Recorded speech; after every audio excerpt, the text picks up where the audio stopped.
Hey everyone, good evening.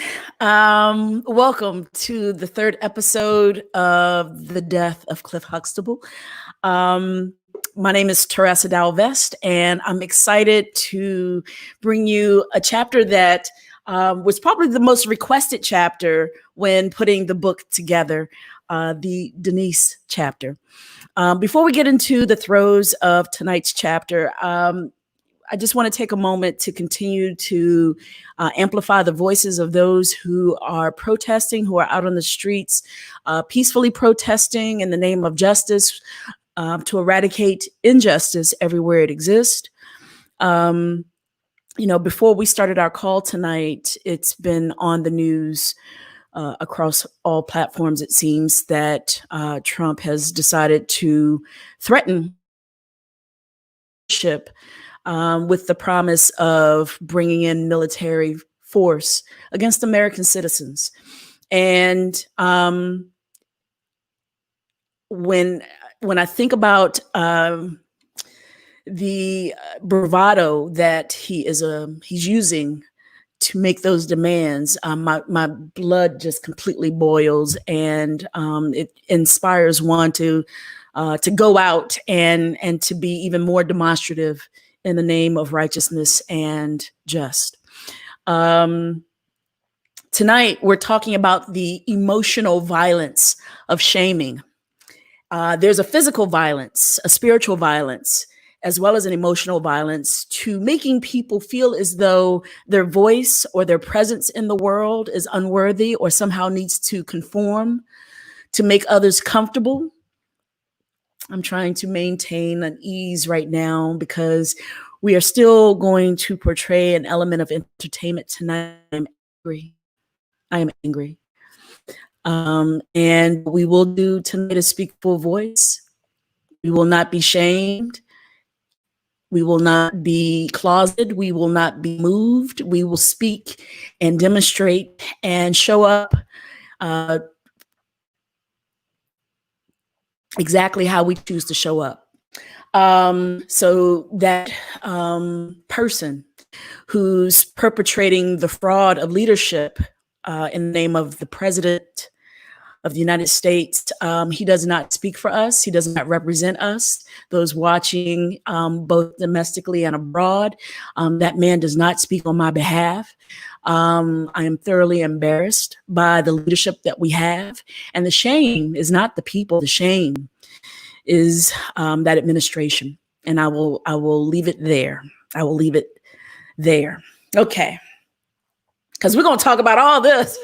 We're going to talk about all this tonight. We have an amazing panel. We have an amazing cast. And this is America. This that we're going to participate in is who we are and what we do at our best. So that said, tonight we will read chapter 2, entitled Denise. Tonight's talent includes my dear friend and amazing spoken word artist, Red Summer. Red Summer will be portraying the role of Denise. She is making her the most of her time in quarantine by acting in online series. This is the only thing that she's doing in this construct. She teaches online. She is recording a podcast on a regular basis. She stars in a YouTube show. She curates a hip hop museum based in Washington, D.C., where she and her family resides. She's producing a short film, all while virtually teaching high school students from her bedroom /office /studio. Girl, we know all about that. I think we're all kind of, multi-using different corners of our homes in a very kindred way. And I just appreciate you being here tonight. We also have Dahleah Moore. Dahleah Moore is an amazing talent. She's a self-taught makeup artist. She's a makeup artist, y'all. She's self-taught. And she's a small business owner. Dahleah is a psychology major at the University of Houston, downtown, and she has a background in theater arts, speech, and debate. She's an avid supporter of Black Lives Matter and all things concerning the African diaspora. Tonight, we also have Moshaty, who is an extraordinary friend, and she's portraying the role of Sondra. I should mention that Dahleah is portraying the role of Vanessa. I missed that in the previous card. Sorry.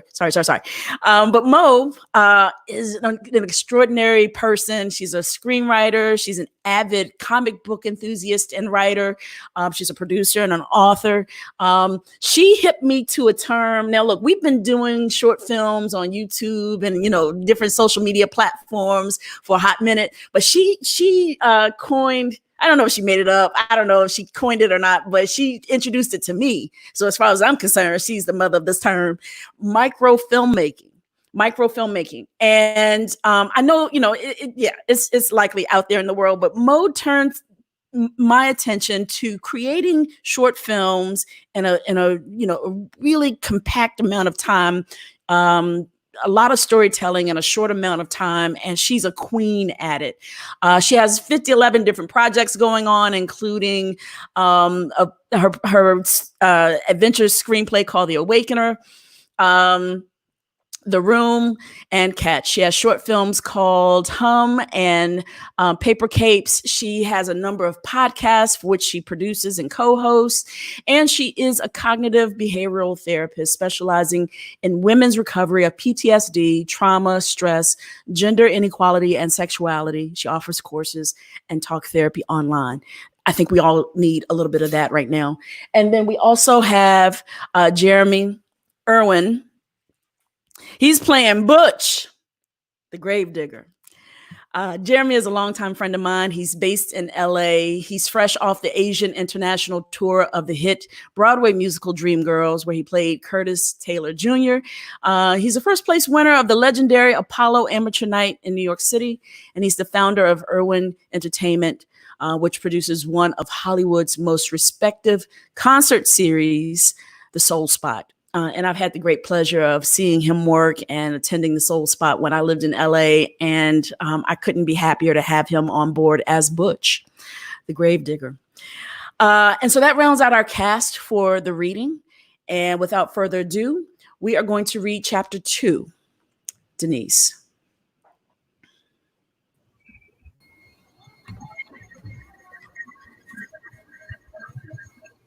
Vanessa, Denise, and Sondra linger by the gravesite as the crowd moves towards the cars. They do not speak as two men on the gravesite begin to move towards the graves and place flowers into the open hole with the lowered casket.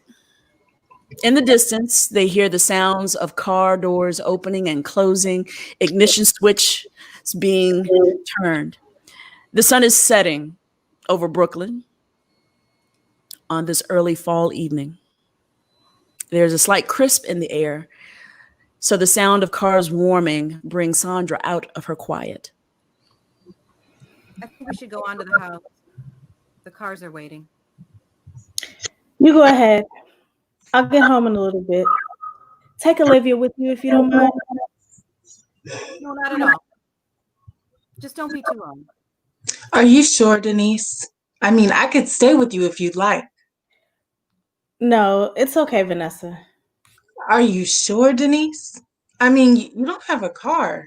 Vanessa, I'm sure. This wouldn't be the first time I figured out my way back home on my own. It's okay. I'll be fine. Go. Please, would you mind giving me a moment? I'm sure. No problem.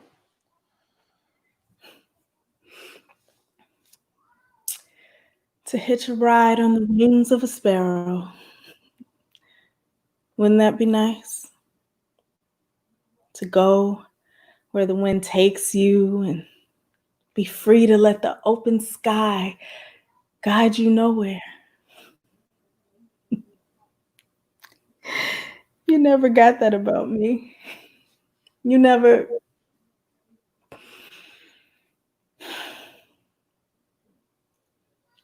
You were my guy.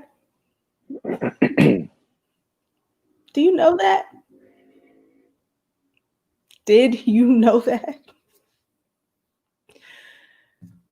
You were the model for them all. You were the measuring stick for all of them. You were my guy. And I think I was supposed to find him so that I could find you. So I could love you. So I could feel close to you. I did that. That's what I wanted. I would find the man and you would be happy. You would be happy for me. And I wanted to make you happy because you were my guy. I felt like a series of disappointments to you. And I go away hoping that when I came back, we could, I don't know.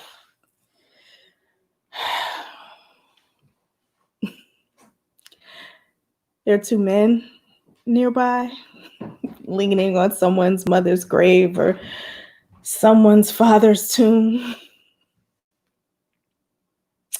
Can you see them, Dad? They light cigarettes and talk about the Giants or the Jets or which team has a stronger secondary or which team needs a new quarterback or which.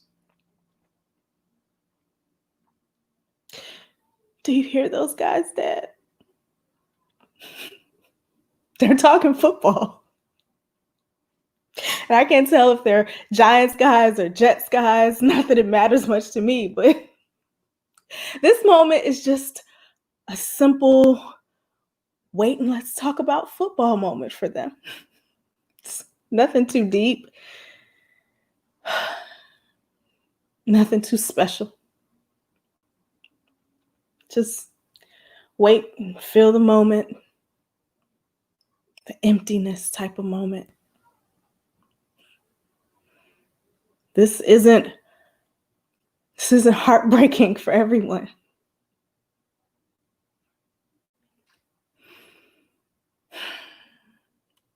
Fathers love their daughters. Fathers do love their daughters, and I know you loved us all. I know you did, and I loved you.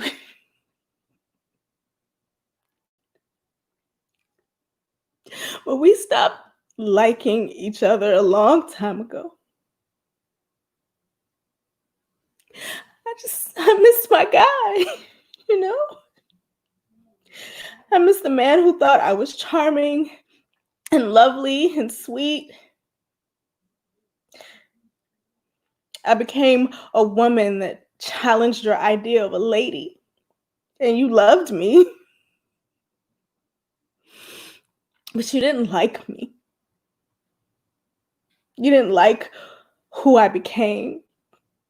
You didn't like the cut-up shirts or my spiked hair or my style in high school. You didn't like the college dropout or the wife of the divorced father or my locks. You didn't like that. I didn't like you picking me apart. I didn't like it. And I think you knew that.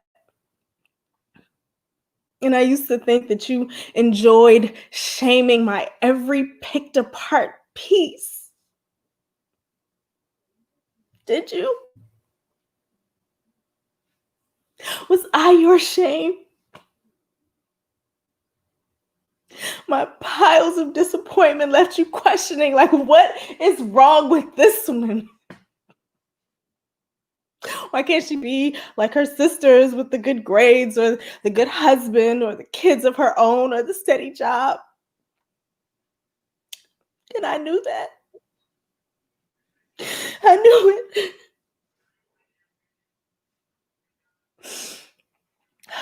Excuse me. Excuse me. Yes. Can I get one of those? You want a cigarette? You have something else you want to offer me? Y'all, I gave the lady a cigarette. I see her. She fine. She slipped it between her lips. I pulled out my lighter. A warm hand. Oh. Hey, say hey man. Hey man. We not today. We are not doing that right now. It's okay. I'm okay. But it's your father's funeral. It's It's okay. That lady said it's okay.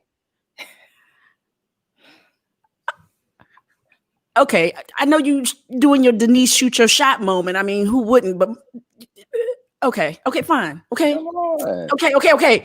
okay. Well, Jesus. Denise places her soft, warm hands around Butch. Sorry. Butch. Okay, Butch. Denise places her soft, warm hands around Butch's soft hands. Surprisingly soft. Denise places her soft, warm hands around Butch's surprisingly soft hands to shield the flame. Denise brings his hand and flame closer to her lips to light her cigarette.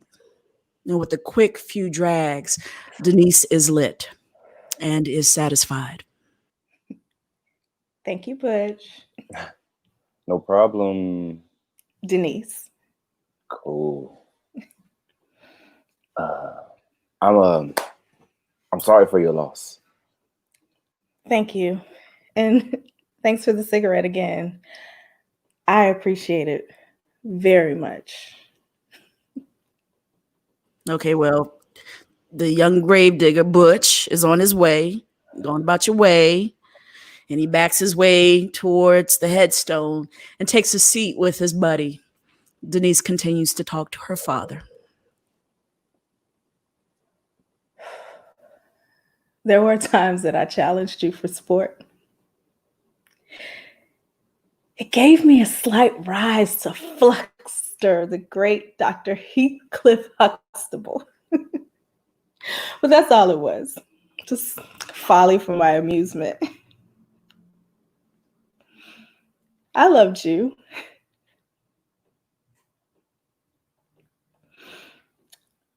But I don't think I liked you much either.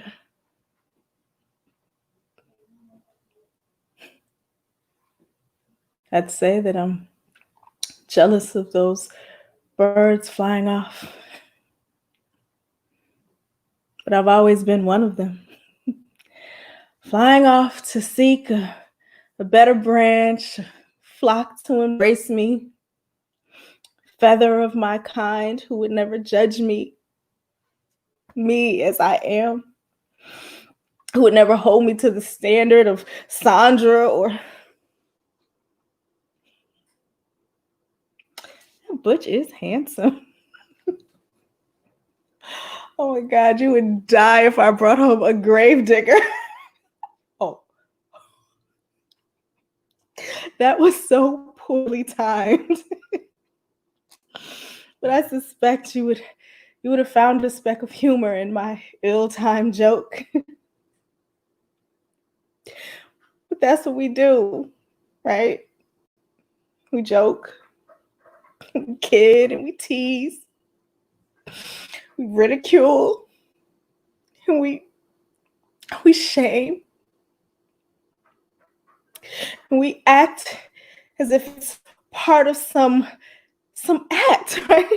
The Huxtable Family Hour, starring the most perfect dad you will ever know with the most perfect wife and her gang of imperfect kids. I kept finding my way back to you, and I kept needing to leave. This life suffocated me. This perfect Huxtable life was not living, and I know I've lived, and my life I'm living, that's the version of the life that I want to live, not yours. Denise looks up from the gravesite beneath the quickly setting sun. She takes a final drag off her cigarette and tosses it into the mound of dirt to be placed on her father's grave and mashes it into the soil beneath her boot. She nods to the two men to signal that she is done and is about to leave. Butch flashes Denise a modest smile, as not to disrespect her in her time of need, but to reflect his interest in her. Denise acknowledges his smile with a soft smirk in return, and she waits for him to meet her at the open grave. He hurries over, excited to be summoned by the beautiful, beautiful woman with the long locks running down her back. She reaches into her hand purse and pulls out a pewter frame with a black and white photo of herself from 1987. She hands the framed photo to the young man. Put this in there, please. Are you sure? It's a pretty great photo. I am sure. It was one of his favorites. She raises her head to listen to the singing sparrows and the flutter of their collective wings as they continue on their journey in the purple and orange New York sky. And with a chilled, quiet whisper, this is not heartbreaking for everyone. Denise walks away from the open grave, leaving behind a pile of dirt and a photo. This concludes the reading of Chapter 2, Denise. Wow. Thank you so much to that amazing cast. We are going to have our panel be moved into place so that we can discuss not only the chapter, but also talk about its context within the world in which we live right now in addressing the emotional violence of shaming. I do want the cast to stay close because we would love to rotate you all in with the panel to not only participate in the discussion, but to also offer your insight on how you felt about the characters. I'd say if we can keep Red Summer in that rotation, that would be great. And so with that, I'd like to introduce to you our panelists who will be joining us. We have Ashlee B. Daniels, Paris Johnson, Dr. Stella Smith, and Risikat Okedeyi. Kat, I've been practicing, and I've been successful sometimes and not others, but Don't worry, I got you. Thank you, sister. Let me do some introductions. So first we have Ashlee Daniels. Ashlee B. Daniels is a colleague of mine in the Department of Languages and Communication at Prairie View A&M University. She is also a doctoral student in the Educational Leadership Program at the university, along with myself. So we spend a lot of time together, and I just adore this brilliant woman. Her area of research is looking at how to best accommodate Black women in higher education. She's also doing double duty as a panelist, as well as portraying the role of Rudy, which you will see her do her work on Thursday. We also have Grady Paris Johnson, G. Paris Johnson. Grady, also a colleague of ours in the same Department of Languages and Communication. She is a wife, a mommy, a professor. She's an activist. She's a Black feminist. She writes for a number of websites and online magazines, and she teaches English at Prairie View. And she also is doing double duty, as she will be portraying the role of Olivia in later episodes. We also have Dr. Stella Smith. Dr. Smith is the Associate Director for the Minority Achievement, Creativity, and High Ability Center, also known as the Mach 3 Center in the Whitlow R. Green College of Education at Prairie View A&M University. I'm excited to say that she's one of our professors in the PhD program there, and even more ecstatic to call her a mentor to me. As she is definitely one of my beacons and lights of hope while pursuing my PhD. Her research focuses on the experiences of faculty and administrators of color in higher education. African American females in leadership in higher ed, and access and inclusion of underserved populations in higher ed. Dr. Smith earned her doctorate in educational administration from the University of Texas at Austin. And then finally, Kat Okedeyi. She hails from, she's currently in Washington, D.C. in the DMV. I had the privilege of working with her at Prince George's Community College, where she teaches English and African American Lit and World Literature.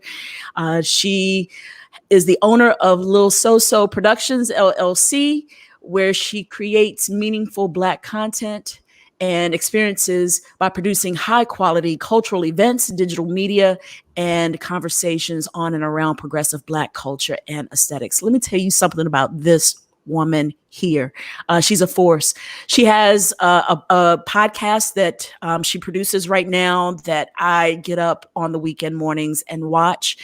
She's the director of the Book Bridge Project, encouraging young people to pick up books and crack them open and see the worlds inside. Her credits and credentials are endless, and I think what I'll do is get right to it. She's named as the 2019 through 2021 Cultural Caucus, a new creative incubator at the Kennedy Center, and again, just brilliant woman among a collective of brilliant people on this panel. And I'd like to say thank you all and welcome to the death of Cliff Huxtable as we talk about shaming. Thanks for having me. That was a mouthful. And we have Red Summer with us as well, staying on as we introduced her. And before we started her reading, Red teaches in the DMV area as well, and is an extraordinary spoken word artist as well as a cultural anthropologist. So, what we talk about, ladies? All the good stuff. Everything. Everything, like how my grandmother used to say. Yep. Yeah. Let's just do a round robin real quick. Let's check in with how everyone's feeling. How are you, between the pandemic and the social unrest and the injustice and the police brutality and an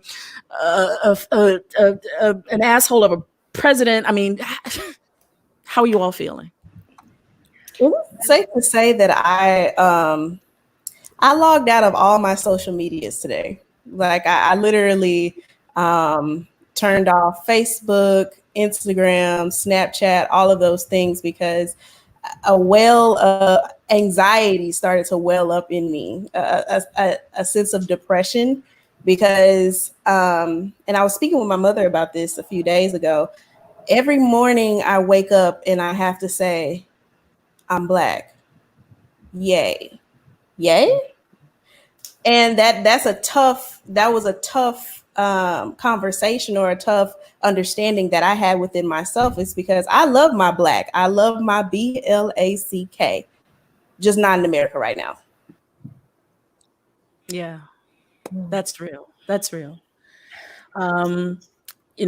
Just getting up and having to negotiate whether or not I'm brave enough to go walk my dog.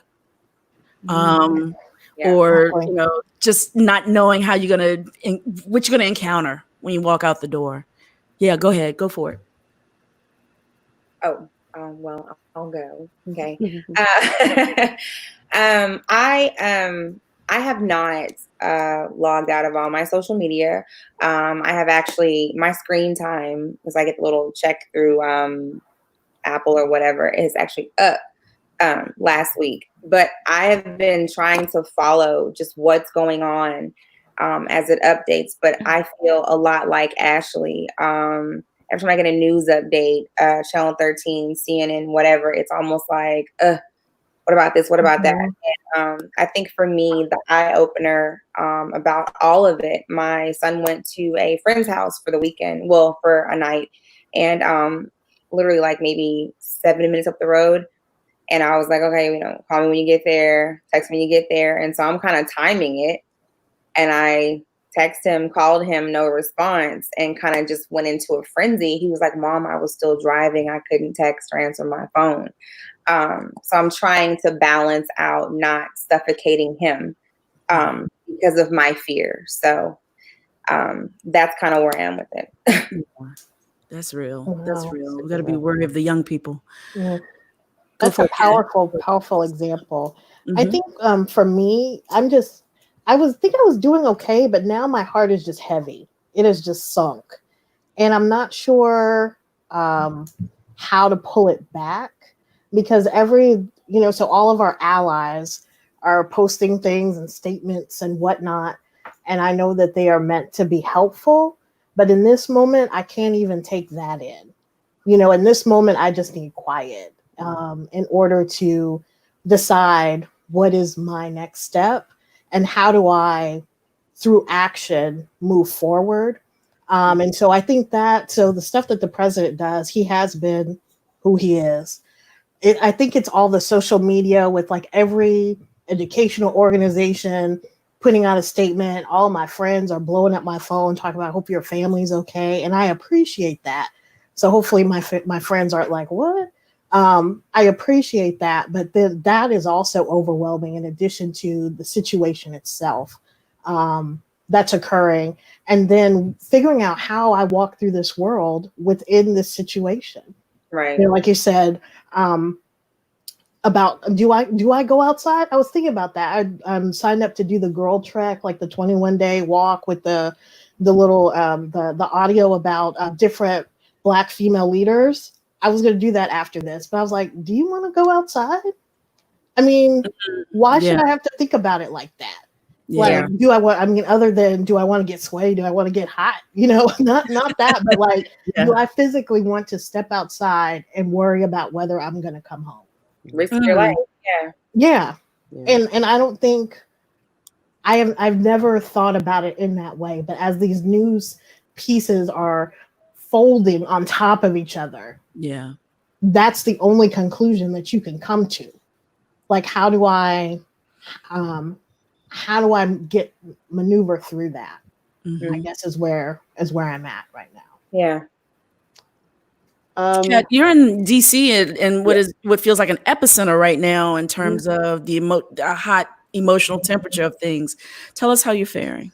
So I'm right outside DC, so I can hear sirens. I've heard like canister. It's weird.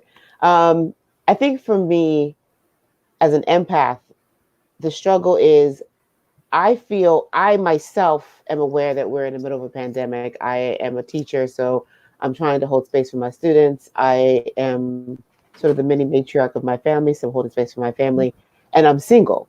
So there's this interesting thing where I'm not partnered, so I'm literally dealing with quarantining at home by myself. And there's a whole other thing that happens, I think, when there's nobody to remind you you haven't showered in 2 days. What are you doing? But what happens is, as an empath, you feel the weight of everybody else's energy, even if it's not your own. So there's a heaviness, and I've already lost one friend. I just found out somebody else died, and not being able to go and do the proper services, not being able to do the rituals, because I'm very much about rituals. That's been really heavy. I actually am fine with them burning it all down. I'm not even gonna lie. These systems have trapped Black people since the very beginning. I think that the anger that we're feeling was going to come. We have this very incompetent fool in the White House who is saying all sorts of things. He is basically signaling to white nationalists, or whatever you want to call them, these racist, I call them crackers because I'm from Florida. The way that they're moving, he's emboldening them. And whether we like it or not, this is where we are with it. And so I feel the heaviness, and some days are harder than others. I think I hit my wall, like in terms of just the whole length of the fact that we've been sort of tucked away at home. I hit that wall this week, and it was hard because people are used to me being the one that they call. And I'm one of those people that doesn't call anybody. I just sit at home. And they start calling me like, where are you? Why haven't we seen you? And then it's like, I don't want to talk. And it just gets really tricky. And so turning off the social media, drinking a lot of water, trying to stay as juicy as possible, and trying not to eat all of the damn things in my house. Good luck with that. Man, it sucks right now. It's like 2:00 in the morning. Why are you eating those crackers? What's going on? Why are you doing this to yourself? Yeah. And it's like, because I want these crackers. I don't need these crackers, but these crackers are keeping me company right now. Right. So just trying to manage all of that. So when we do get to the other side, I'm not looking at myself like, what happened? So it's been hard. It's hard for everyone, but we're going to be okay. We're going to make it through this. The internet is an interesting thing. I think collectively, what I've heard, all of us say is that we've needed the time to turn this apparatus off, because we're getting everyone's emotions. It's interesting that Kat said that she's an empath. I think the internet can be two opposite things at the same time. It's like we're getting everyone's feelings and emotions, but no one's speaking with any element of tone.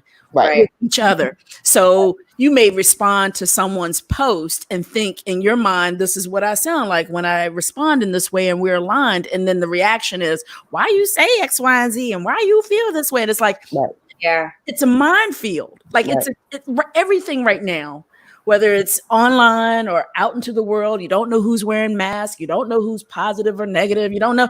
And everything's a minefield right now. Red, how are you feeling? I know we just finished hearing you read in the voice of Denise, and we're going to circle us back to Denise in just a second. But how are you doing? I am actually having the opposite experience because last week was finals week for us. I was already disconnected. And so yesterday was the first day that I checked in to see what was happening.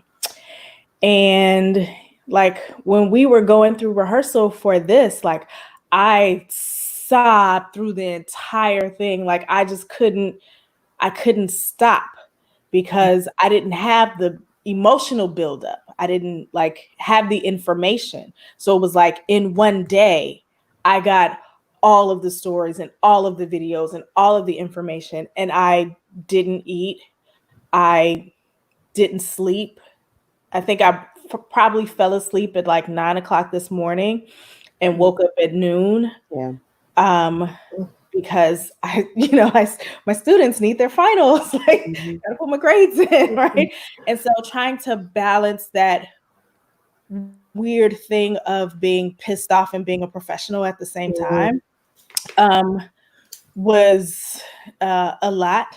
Also, my mother's entire neighborhood was burned and looted last night in Chicago. Sorry to hear that. And so I was trying to negotiate with people to figure out getting food to my mother and where her new medicine pickup would be since the pharmacy had been looted, and trying to find resources for people. A young woman had offered to go to different stores to get baby supplies for women. And so in the midst of trying to help her find a grocery store that was open on the south side of Chicago, then I have to have a conference with a parent who's upset with their, her child's grade, and stop and do that and come in and out of the emotion and try to I think I quit my job today, honestly.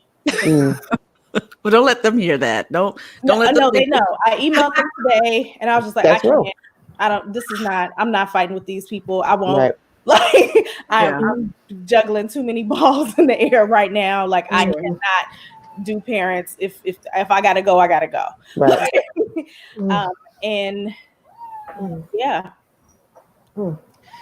I hope Madeira is okay and that she's faring well there in Chicago. I feel like, being here in Houston, we've been kind of lucky and a bit blessed that I can't even call it a blessing because I'm with Kat, burn it all down. Everything must go. So, getting to the conversation of shaming, making people feel bad about an element of themselves or how they express themselves. What I heard a couple times is, how do I negotiate being able to express I'm mad as hell, I'm mad as fuck, I don't give a damn, I want to burn it all down, blah, blah, blah, but also maintain the professionalism or that piece of, I'm in education. I purposely curated a panel here of all educators because you have the double duty of crafting and help curating character for Right. with our students. Yep. But how do you balance that when you yourself want to be out there and in the mix of it? How do you balance what then could be used as a shaming device and saying you shouldn't be doing that? We talked a little bit about respectability politics, but I think this is something a little bit different. Go for it. I was gonna say I was a shamer today on Facebook. Speaking of shaming, and I will just call it that, but it was a post, and I put it on my Instagram, put it on Facebook, and it said, it was something to the effect of, I won't let all of the racist white people make me forget the dope white people in my life. I love y'all. And so I saw that on a couple of people's feed on Instagram and Facebook, and I was livid. And I posted this and was like, why are people of color sharing this shit? Like, literally, that's what I put on there. It's bullshit.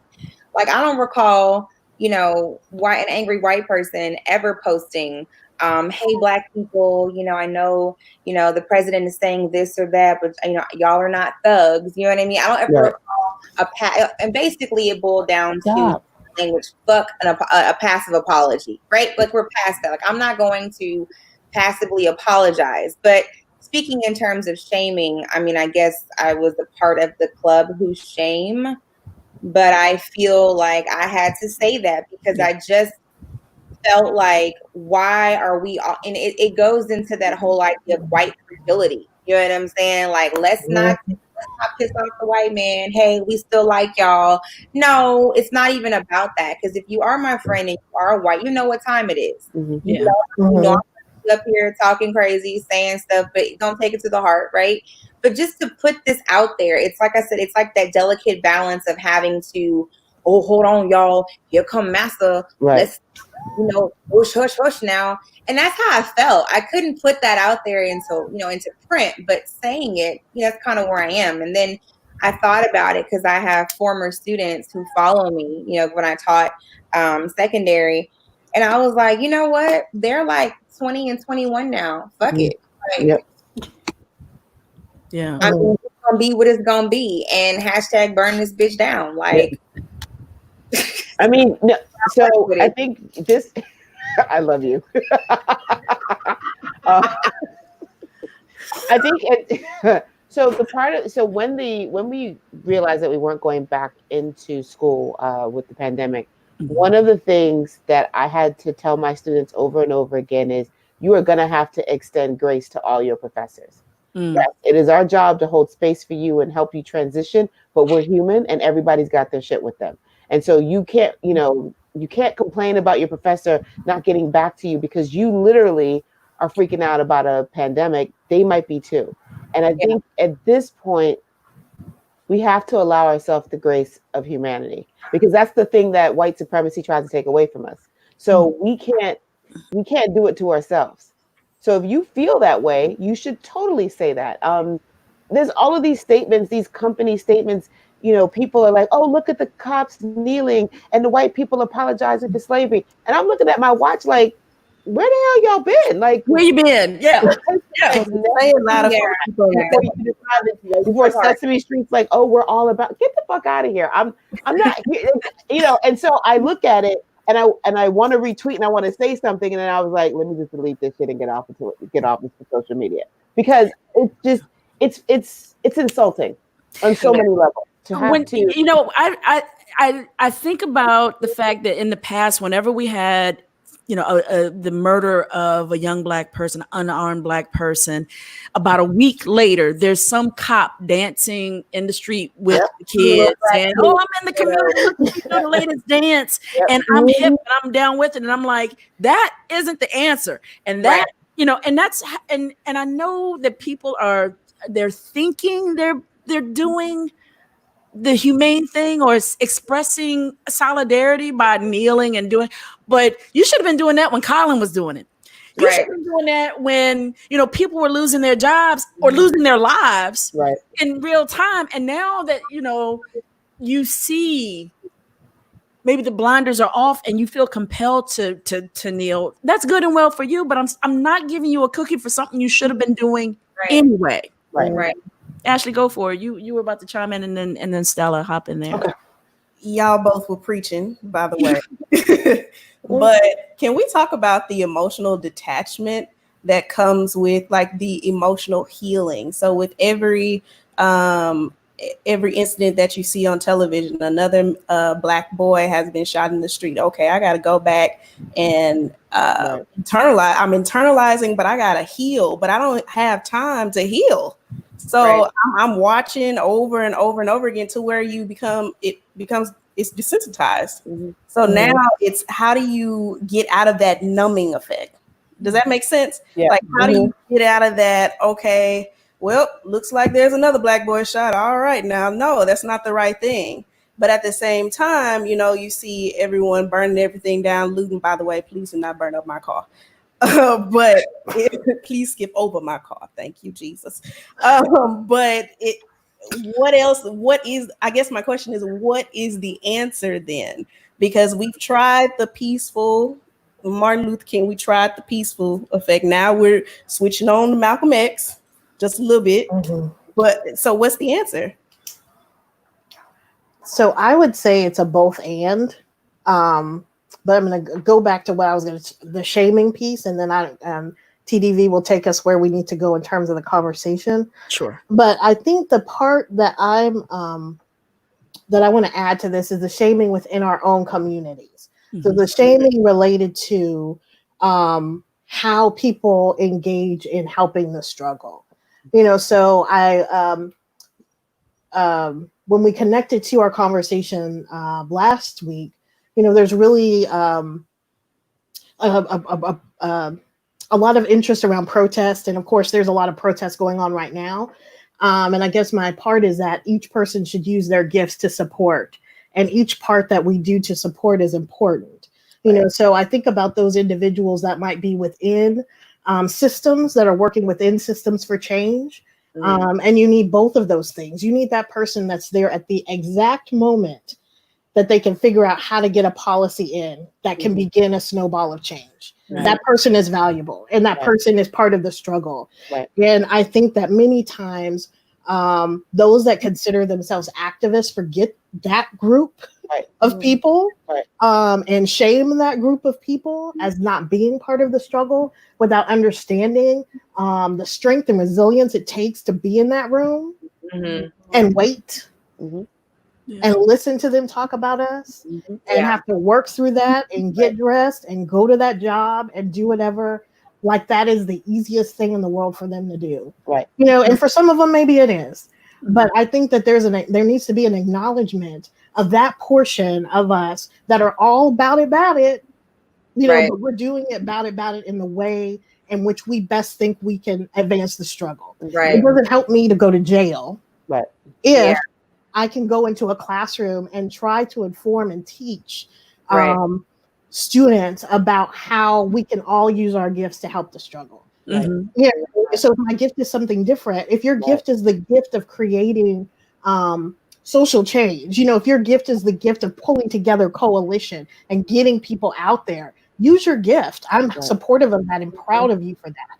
But what I'm asking for is for you to also recognize and be proud of the gifts that some of us that aren't out there are doing in order to advance. And that's where I see a lot of shaming, even within social media, Slacktivists. There's all sorts of ways that people talk about those of us that might be that aren't going to go out and picket, but we are going to register a bunch of people to vote. We are going to be the ones that are trying to taking people to the voter booth. We are going to be the ones that write the op-ed pieces. We're going to be the ones that write the books. We're going to be the ones that teach the classes. There's all sorts of ways to support. And I just want to make a clarion call for the movement to understand and to embrace that group of us. Here's my question, Dr. Smith, and maybe you can come back with a response then, is I think since the Black Arts Movement, I feel like that has been the mode of combat, using the arts, using spoken word, using poetry, using media, using theater, using film, using entrepreneurship, using hip hop, using fashion, using things that are now then are easily and very quickly appropriated for financial gains elsewhere. I mean, looting and rioting was a problem until white folk got out there, and all of a sudden it was like, we're doing this on your behalf, and why are you coming up in my face? So is there a new tactic then for the new age? Should there be a new tactic for the new age? What do you mean in terms of like rioting, responding? What do you mean? I don't know. You tell me. Well, a new tactic. So I don't really, okay, this is going to sound really weird, but I don't know what else is left to do. You know what I'm saying? And I say that in terms of going back to Kat, right? She's an empath. And I think to an extent, because we're all educators, we are all empaths. You know what I mean? Different levels, obviously, at the very core of it all, we are. Right. And so I think that we all are working in that gift in terms of, is there like a new, movement or whatever?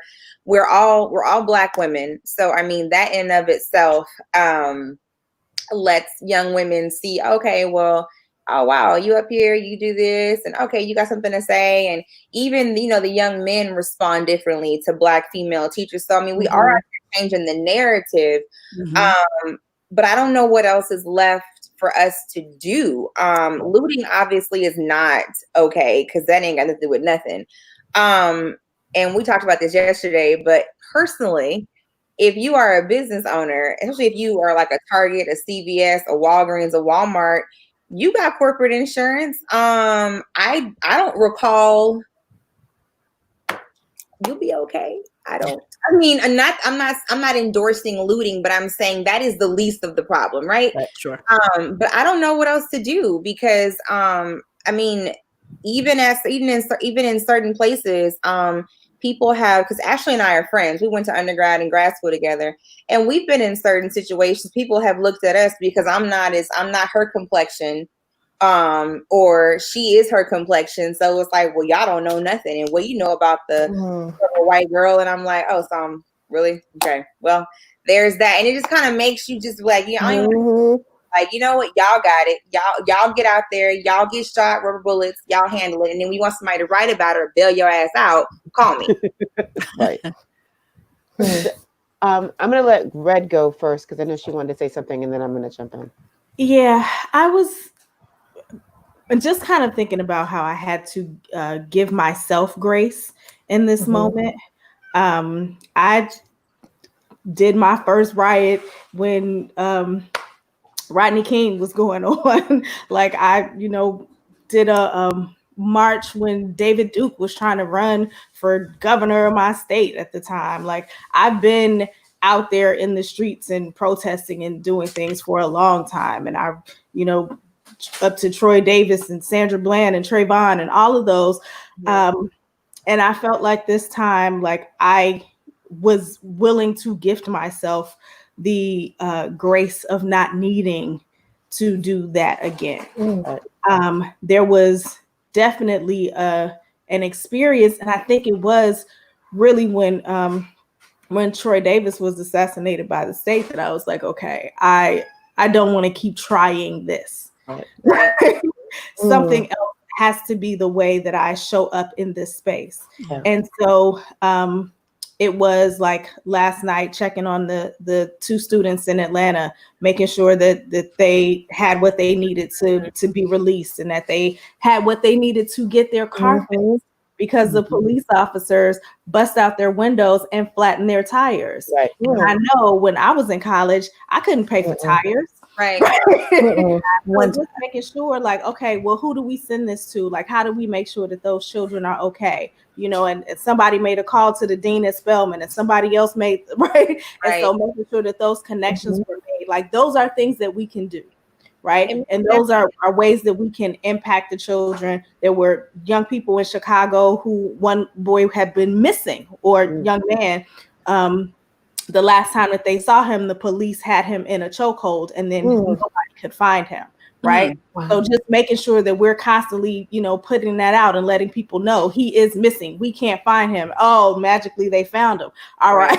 Right. So those kind of things, like it seems like it doesn't matter, or that it's not an actual contribution.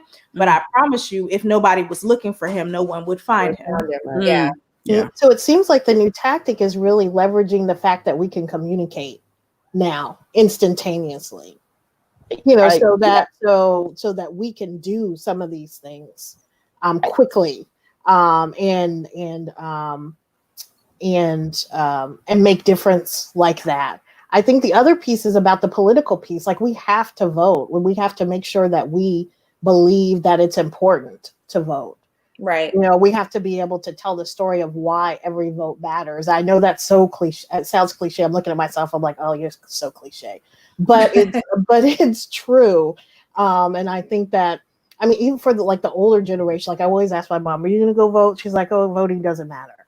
Well, we still go vote, but if it was left to her and me not taking her to the polls, then she wouldn't vote. So particularly in these times when we have this fool in office that is just taking us to a militarized state, we have got to vote. This is, I feel like this is the beginning of kind of like a Nazi Germany or something, just something crazy. Like, we really need to step into this space and use the political and our information along with other gifts to kind of make a difference. Yeah. So I think what you just said is, I echo that. I think that there's a couple things that we have to consider. One, people get upset at the looting and the rioting, but I'm of the Frantz Fanon school, where however the country got started, that's how you have to dismantle it. So if you snatch a bunch of Africans off the coast of the Atlantic, force them into this space and dehumanize them for 400 and some odd years, the only way that this country is going to understand change is if you use similar tactics to get them off your neck. And it's hard. People don't want to hear that, but there's a reason why I have never seen, and I'm of the age where I remember Rodney King. I've never seen this much corporate statement-ish things flying out. I've never seen this many corporate statements come out. Like, all of a sudden, people are less afraid to be associated with Blackness.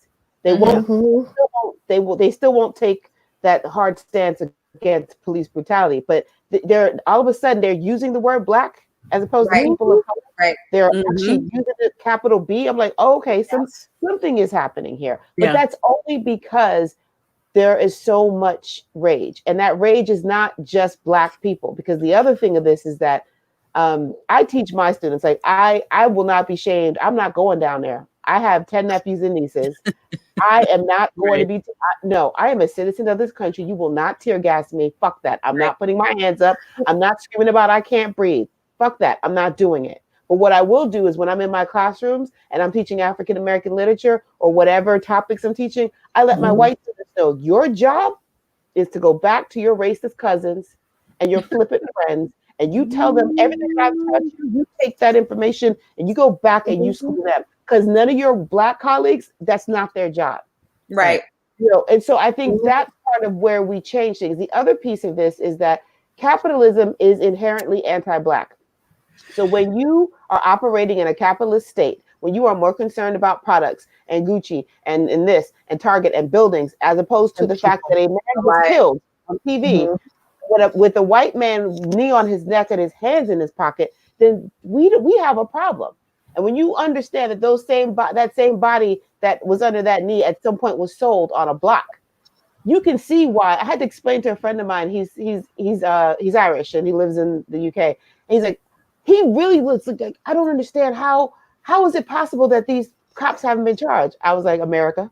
He's like, I don't understand. I was like, racism. So I had to go through and explain how poor whites and white nationalism and identity are a way for rich whites to convince them to be looking over at us, as opposed to the people that are actually making your life miserable. And how when all you have is your white identity, you have been told most of your life, at least you are not a nigger. Correct. That's what they told you. That's very And true. all these niggers are making money. They're smarter than you. They got bigger houses than you. And you're like, well, wait a minute. I don't understand. I thought I wasn't supposed to want to be them. But here they are, like running the culture. They're everywhere. So what do? You go to Tulsa and you destroy it. you burn it down, because your whole identity is based on this idea that you're supposed to be okay, not wanting to be us. So the systems have to be dismantled. I think the ability for us to immediately get money to kids in jail, get money to people who need bail and lawyers. Like, I think that's one of the ways that things are different.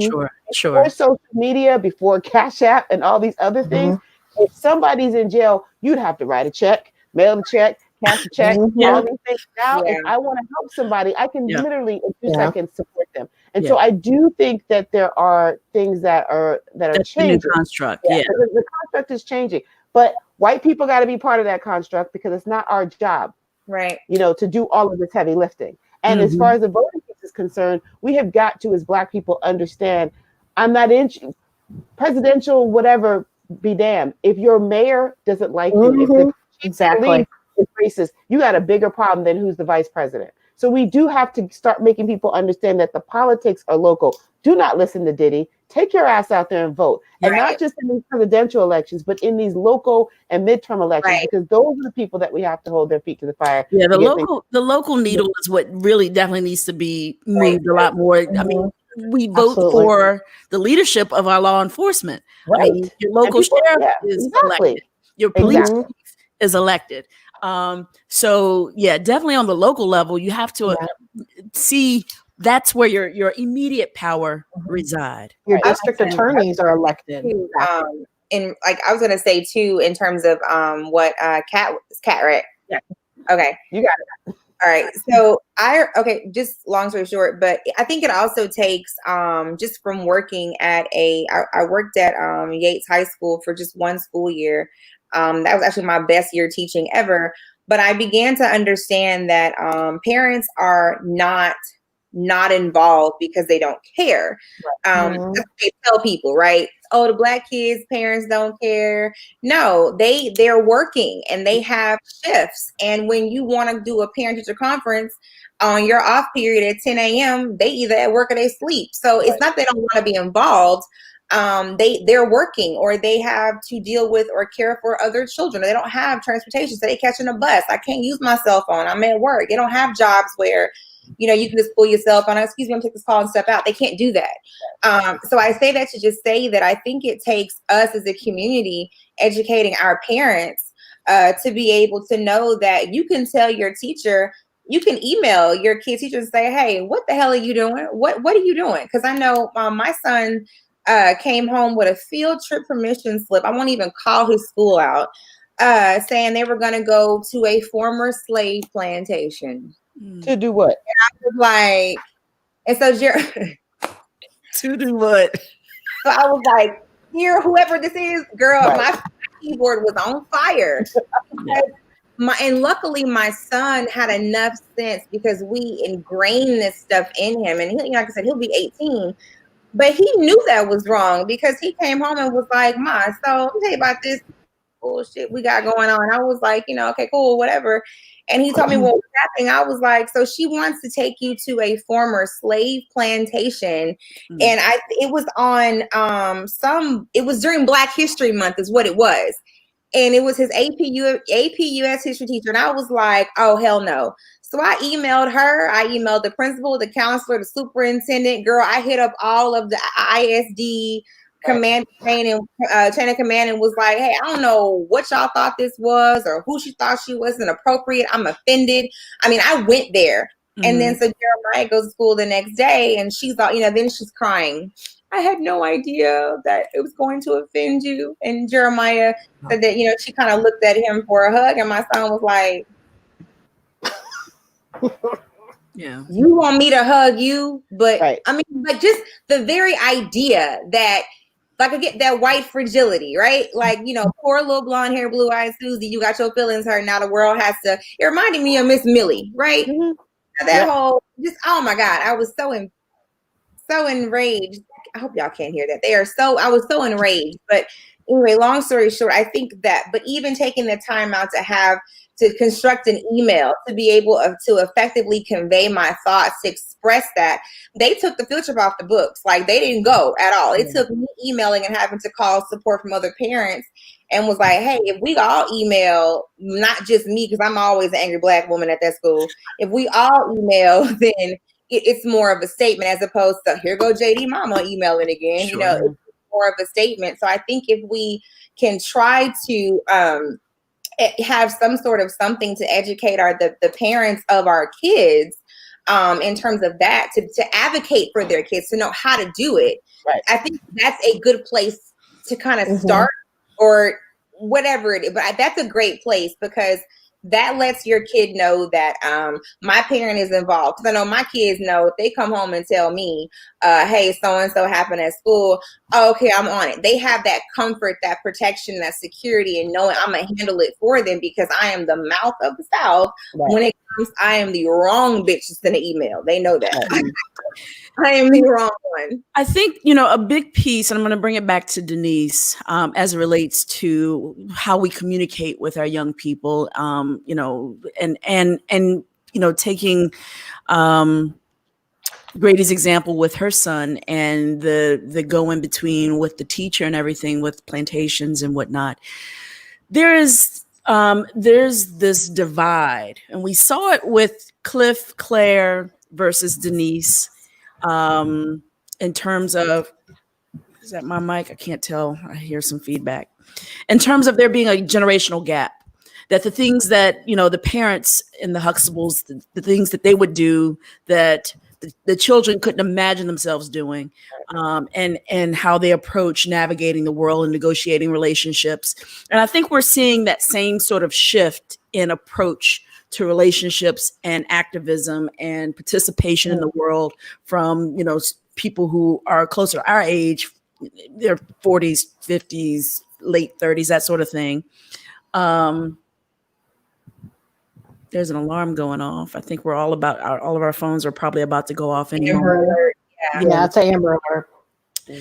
And then the young people that are out, you know, the millennials and what's the group after the millennials? Generation Z. Yep, the Gen Zs.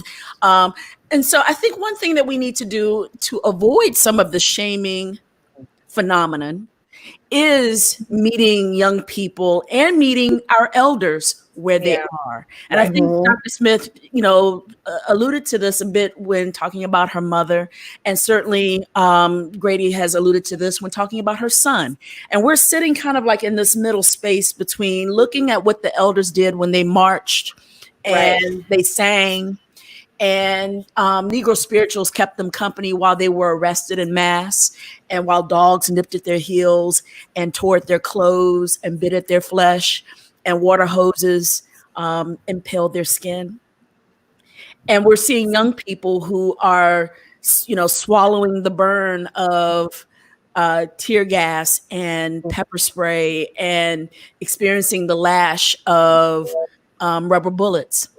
And we're seeing a repetition of tactics from the other side, despite our young people and our elders having different ways of, you know, fighting the good fight, if you will. Some of these tactics are on their way back around. I mean, to think of, you know, the National Guard or the military coming into spaces and turning on water hoses and I heard this today, bring the dogs, bring the dogs. I mean, that was literally eerily reminiscent. Yeah. So how do we, and some of the people who are watching on the various platforms, I'm sorry, I'm chuckling at this guy, Nathan Brinson. I'm not. He's on one right now. I'm gonna talk directly to him in just a moment, because I'm not shaming anyone. I'm not shaming this brother either. But we're gonna talk to him a little bit. But we want you all to communicate. How can we all be a conduit of the same tactics and the same solution, despite generational gaps? So let's talk about some of the generational divides and how we can meet some of our elders and our young people where they are, so that we're not shaming anyone from either side for doing things the way they've done it or doing things the way they're doing it. Does it like take because I think about, because I'm a millennial. I think I'm like 26. And I think about the relationship that my mother and my grandmother had, or the relationship that I have with them two. And that dynamic was a sense of I'm telling you what to do and there is no talk back. Right. You're going to take this and do as I say. Or if something goes wrong, as a parent, I'm not going to apologize for that. Mm-hmm. So when you're living in a Black family or have a dynamic such as that, how do you gauge the gap between generations if you have a generation? I'm assuming my grandmother's in the baby boomer era where she experienced racism. My grandmother doesn't talk about it because it scarred her so much that she just doesn't talk because she doesn't want me to go through it. But here we are again. Right. Mm-hmm. But I think it takes that, okay, as a parent, I need to be able to love my child and view them not as a servant, but as my child, to love them and love myself first before I even start loving my kids. Because a lot of children are scarred. When I talk to my students, when I ask them, hey, what, when we're just casually talking, the dynamics with their parents or with their mothers, fathers, they don't have one. Mm-hmm. And they don't have one, and they have significant others, such as their great grandmother raising them, or auntie down the street who's been raising them. Yeah. How do you compensate for those missing pieces? Yeah, to me, I think like it's not. I agree with you. I agree with what you're saying, and I think for me, the other question would be not even that, but like you have people who, because of trauma and because of the emotional effects of shaming that they've experienced or that they've seen other people experience, that kind of deters them from wanting to do anything at all. So, grandma and, Big Annie or whatever, may not want to take young, what is it, Generation Z, is that right? Yeah. Okay. And I want to take great nephew or grandson out to protest or to, not even protest, but I mean, maybe, if you want to wear a Black Lives Matter t-shirt, or something, those people in that age group may not feel comfortable with that person whom they are, charged to protect, wearing that, because during a certain time period, marking yourself as such, you pretty much were asking for a death sentence. You know what I mean? So I agree with Ashlee, definitely what she's saying, but then the question to me is exactly that. Like, how do you even begin to have a conversation where you can try to convince, because my grandmother was set in her ways. When she said it wasn't gonna be nothing else. Why are you still talking? Right. We done. So how do you even have a conversation with those groups of people? Even my mother, just to be able to say, this is okay now, even though it looks like, because it still looks like it did back in the 60s, but it's not, I mean, because it does. So, I mean, how do you say this is not like it was back then, but it is? So how do you even have that kind of conversation and convince them that it's safe to do anything different than do nothing? Right. Yeah. Because the way millennials are raising their Generation Zs, I think about my mother, and none of that would be happening. So I think part of the thing we have to be careful of is we don't want to over romanticize the past in that way. When you look at the beginnings of the civil rights movement, there were a lot of people who were like, "We're not marching." A lot of kids weren't allowed to leave their houses. A lot of parents were like, "I don't give a damn. We are not letting you cannot go out there." It took those kids defying their parents and saying, "You know what? This is too important." Yeah. Like we have to get our rights. We have to be able to exercise our rights. I think there's also it's a different age, I think about my dad who just turned 75. And I know, being an Afro-Am major, I'm Nigerian, and maybe they figured it out by the name. And so, but I'm Nigerian American. So I play this bridge role. And I remember the first time I read Souls of Black Folk by W. Du Bois. And I thought, oh my God, this man has just captured my entire life.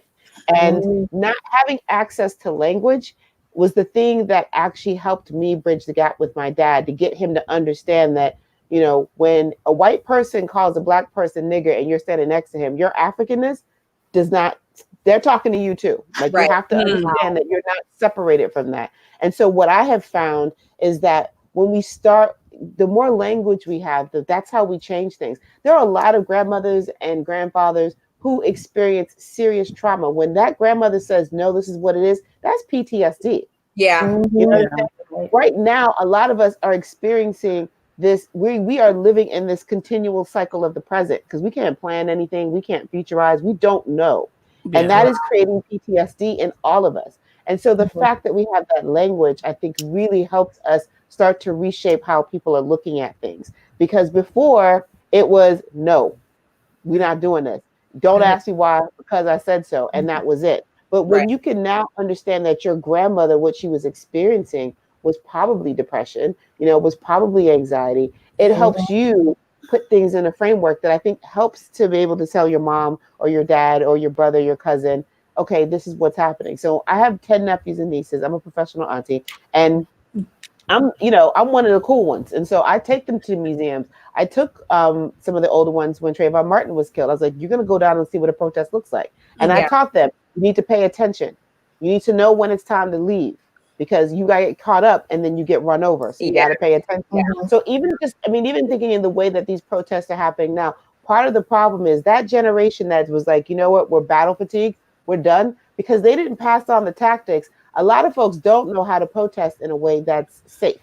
Correct. There are ways that you can protest that you can get in and out of situations really quickly. But if there's no one to teach you how to look for an undercover, how to tell when they're about to start that tear gas, how to dress so that like people are passing out memes. This is how you dress for a protest. People out here in tank tops and open toe shoes, and I'm like, wait a minute. Definitely not open-toed shoes. Shoulders out, the whole nine, and I'm like, come on now. Kat, let me ask you a question. Let me ask you. And speaking of that, about the open-toe shoes, what do you think about televising and posting locations of demonstrations and protests? I know, we live in a world of oversharing, essentially.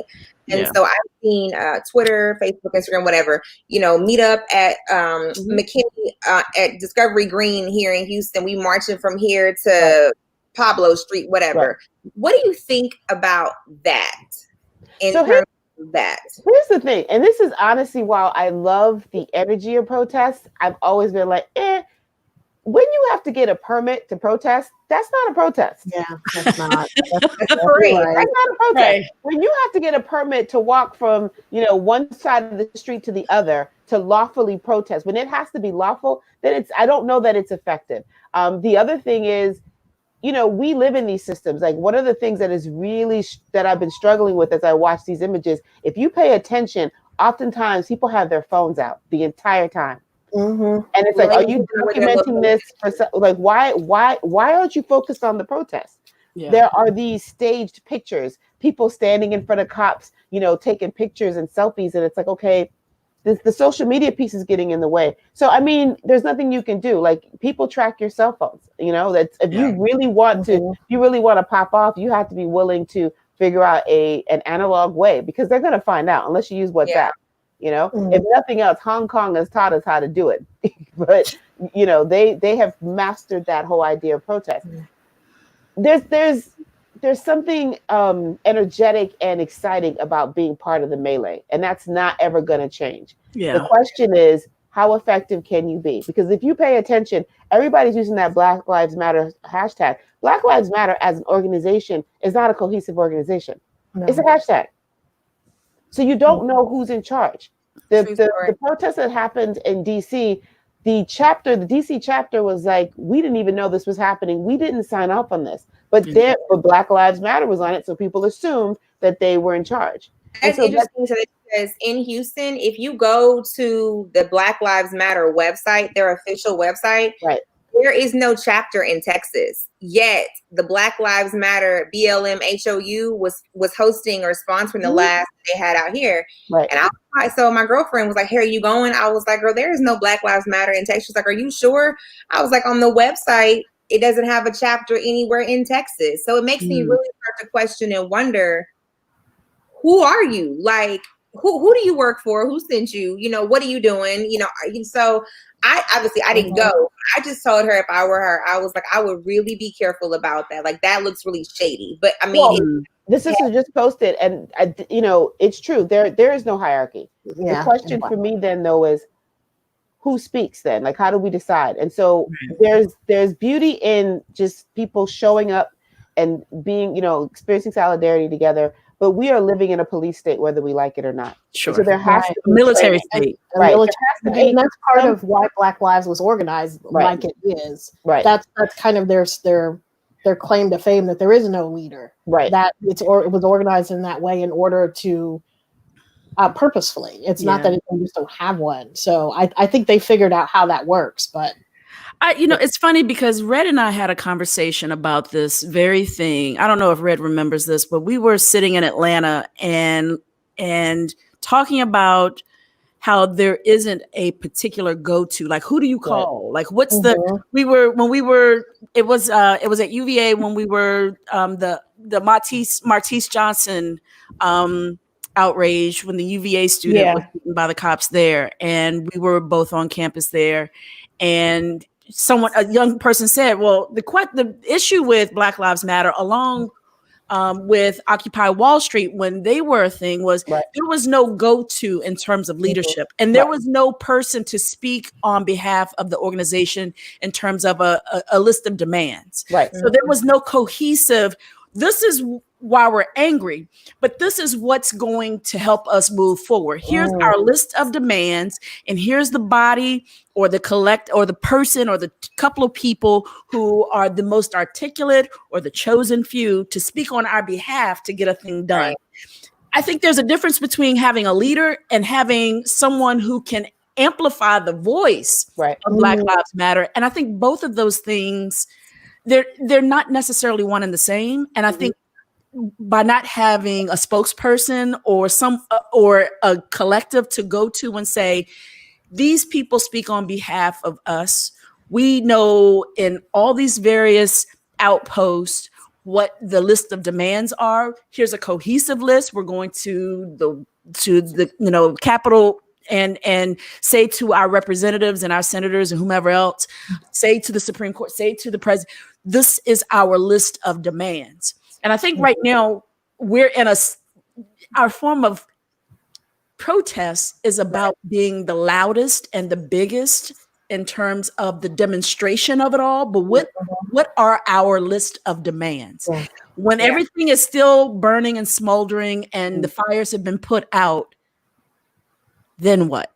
So what's interesting about what you just said is that, true, there is no hierarchy. I know that part of the design was for it to be sort of the people's thing.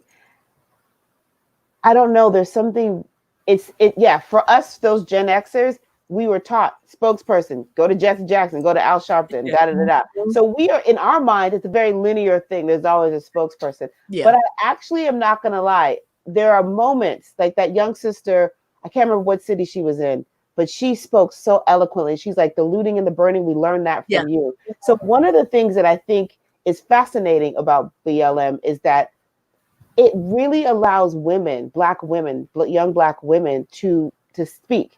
The problem is, as a society, we don't amplify or elevate Black women. Right. So you have some of the most articulate moments that I've seen throughout this whole thing have been from Black women. Right.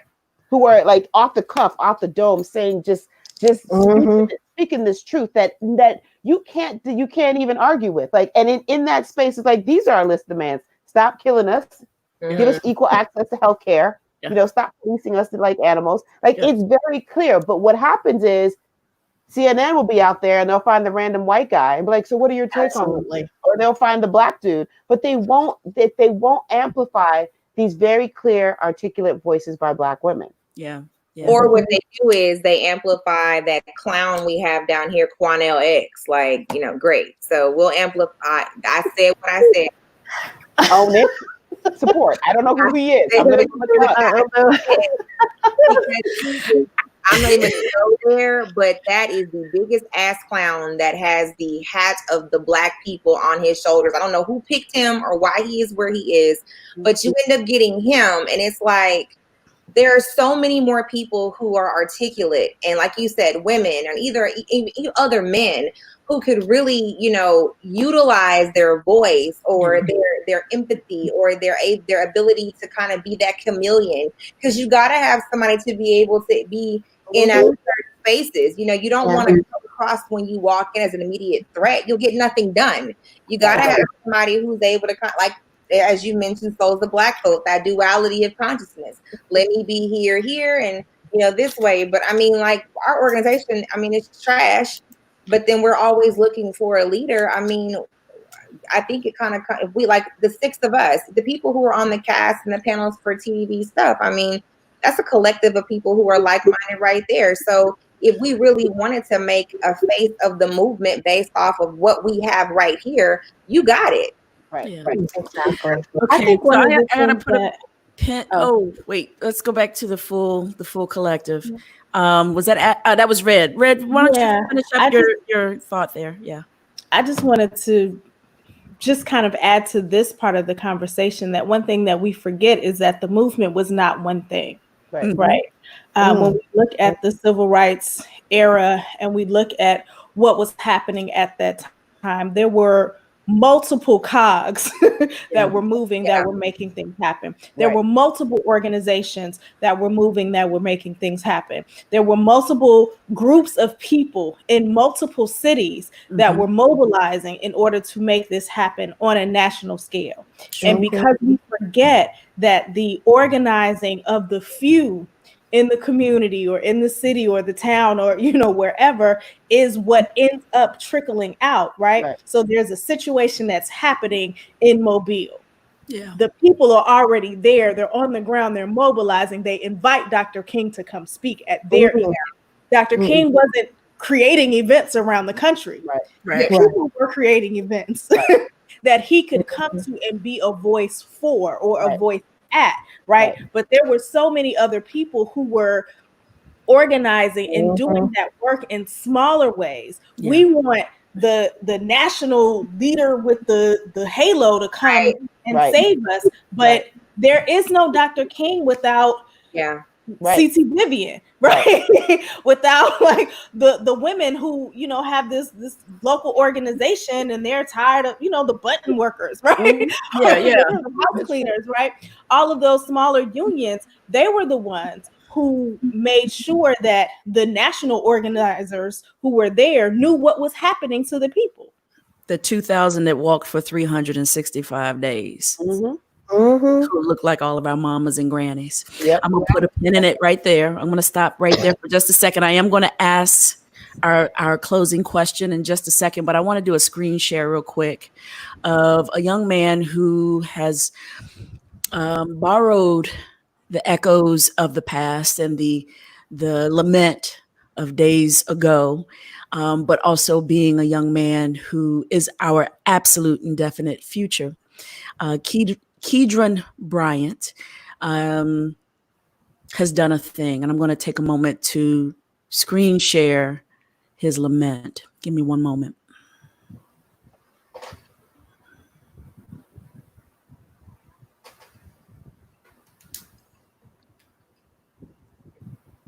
I have been avoiding listening to this whole time. Here you go, setting me up. All right, let's do it. All right, give me 1 second.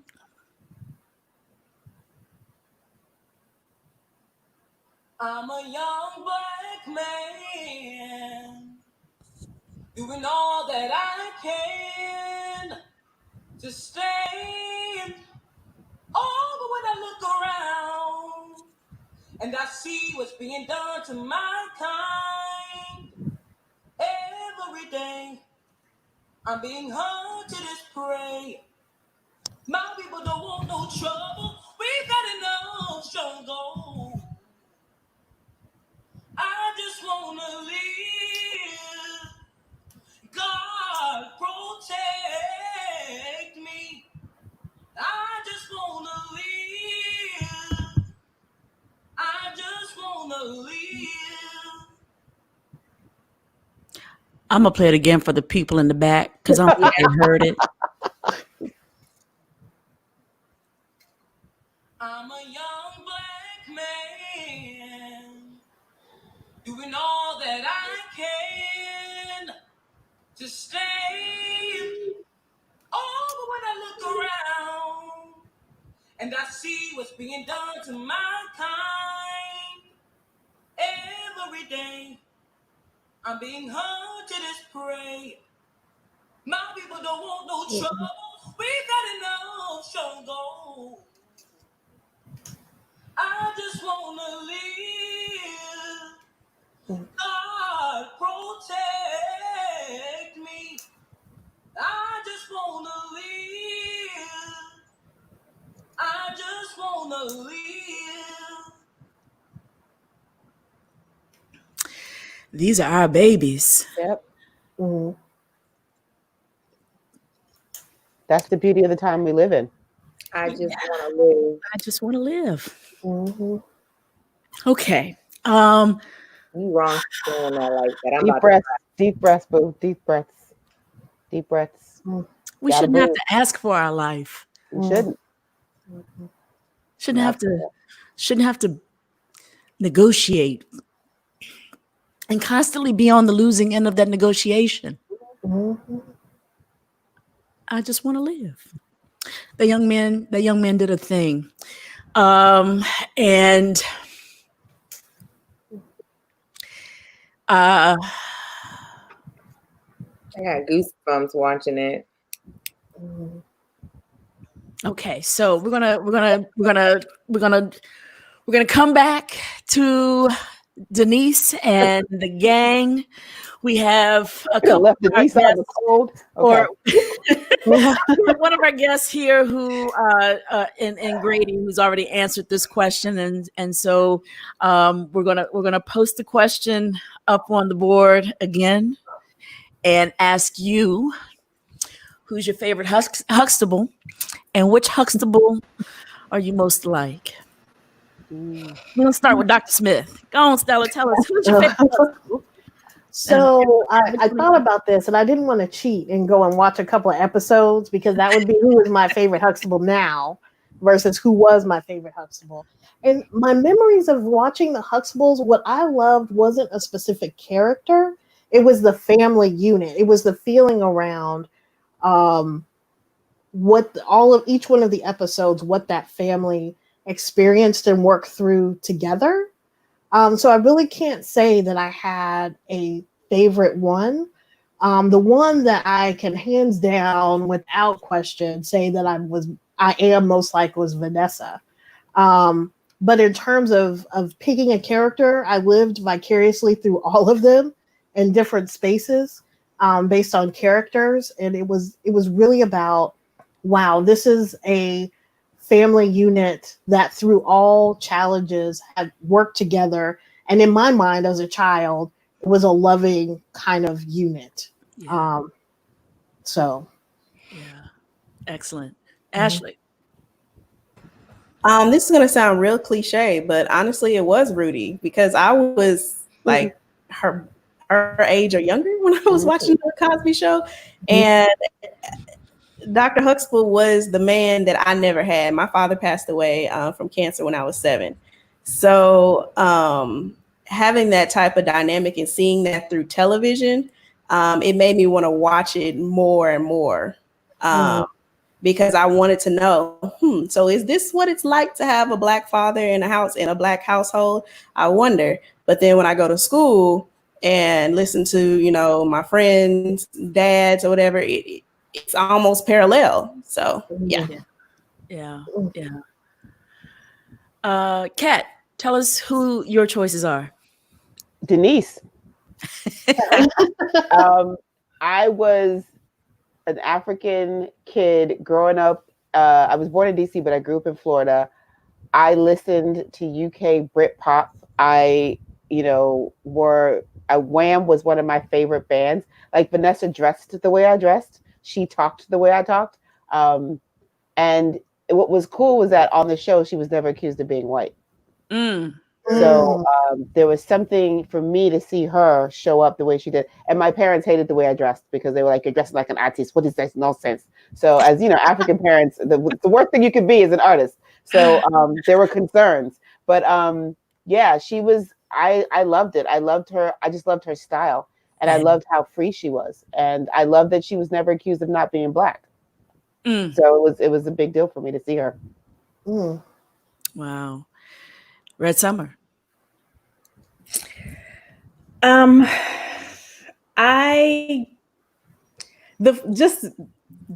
The first one that popped into my head, of course, I was not in her age range, but I just wanted to be Claire.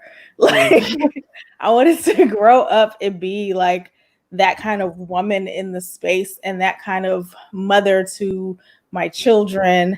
But the emotional one, and that's why I kind of battled for me, who I identify with, was Cousin Pam. Oh, wow. Girl, Cousin Pam. Eric Alexander, if you're watching, love your moment. Yeah. My family was definitely like upper middle class in St. Louis. And my mom left and went to Chicago. And I was raised away from the family in Chicago. And when I would come around, I was kind of welcome, but in the way, right? Everything had to kind of adjust to accommodate me. Sure. And I recognized Pam when she came into the house. Like I saw her like, that's every summer I got to go down to see the family. Yeah. Wow. Ladies, thank you so much for sharing not only your stories and yourself, but also sharing your activism, sharing your care of us, of Black people, Black women, humans on planet Earth. Right. The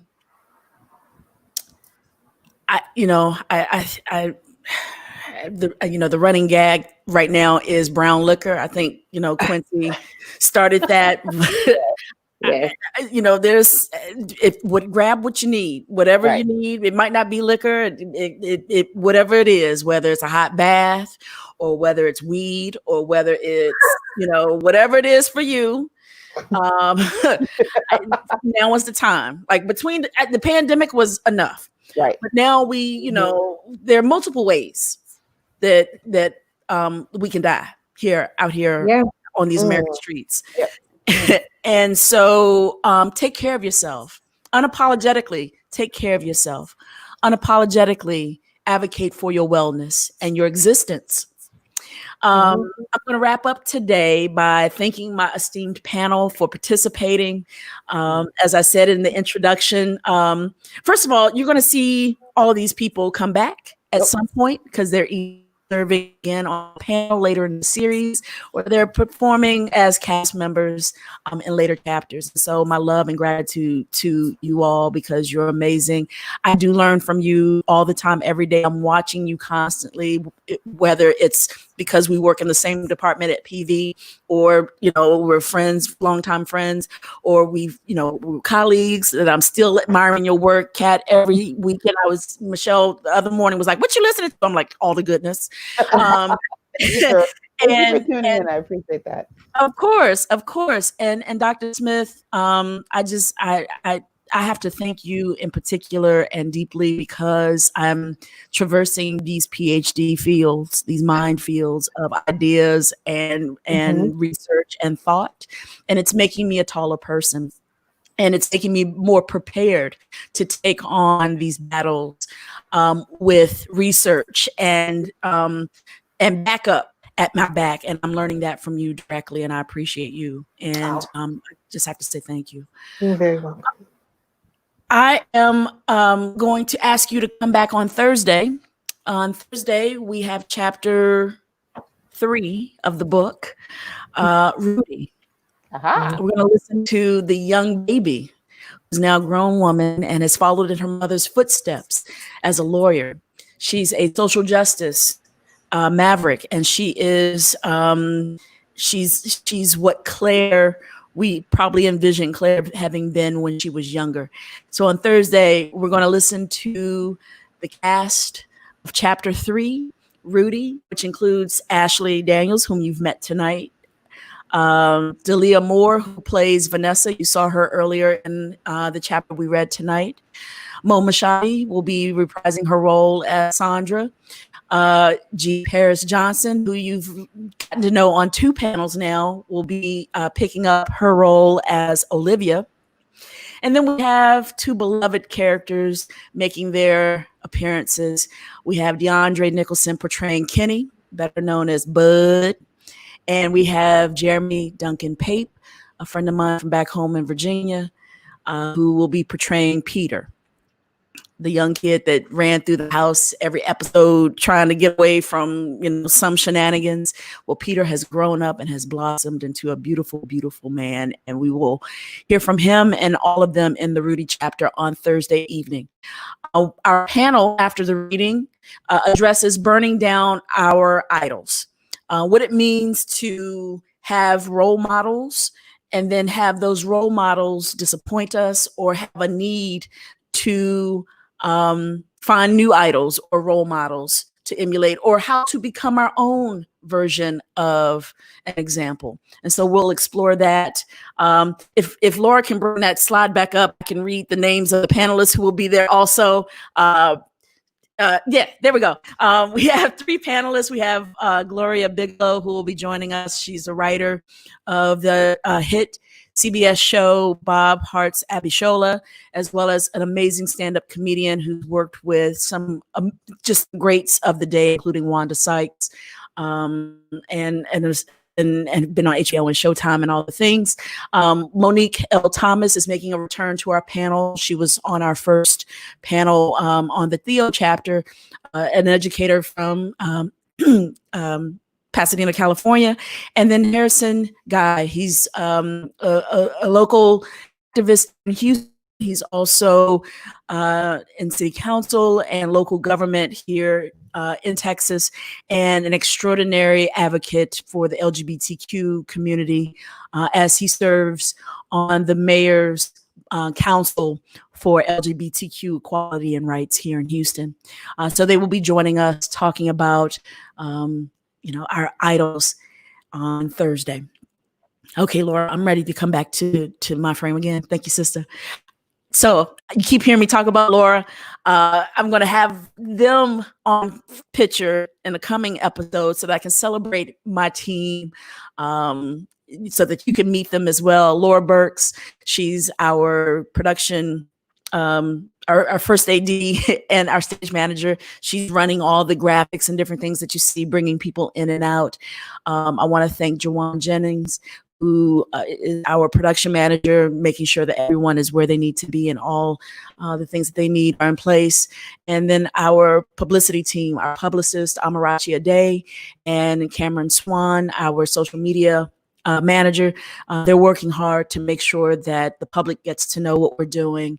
And I just have to say thank you to them and the hard work that they're doing on behalf of this production. We will be back on Thursday. And it's hard to know what the world will look like between now and Thursday. So what I charge you all to do is be safe. If you are out protesting, demonstrating, advocating for all of our lives on all of our behalves, please be safe. Know that you do it with all of our blessing and all of our support and all of our love, but also please be safe, because your best interest is not at hand and at heart by a lot of the people that are out there right now. So know that we appreciate you and we love you. And thank you so much for tuning in tonight. And we'll see you guys on Thursday. All right. Bye-bye.